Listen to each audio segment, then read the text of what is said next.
ঈদের পাক মুহূর্তে দরিদ্র মানুষের মুখে হাসি ফোটাতে বস্ত্র সামগ্রী বিতরণ কর্মসূচি হাতে নিল বরাক উপত্যকা সর্বধর্ম সমন্বয় সভা।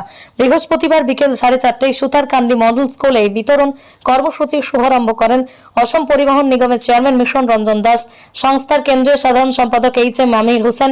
এদিন হিন্দু মুসলিম উভয় সম্প্রদায়ের 163 জন পুরুষ মহিলার হাতে লুঙ্গি, শাড়ি, শার্ট, প্যান্ট, গেঞ্জি, ফ্রক, চুড়িদার, সালোয়ার, নাইটি ইত্যাদি সামগ্রী তুলে দেন সংস্থার পদাধিকারীরা।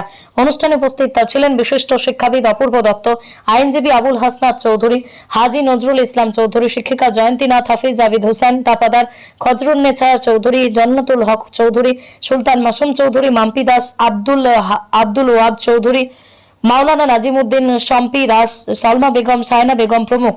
এদিকে এদিন সন্ধ্যায় সুতারকান্দি বাজার জামে মসজিদে ইফতার মাহফিলে অংশগ্রহণ করেন সর্বধর্ম সমন্বয় সভার কর্মকর্তারা। সংস্থার পক্ষে কেন্দ্রীয় প্রচার সচিব মিনহাজুল আলম তালুকদার।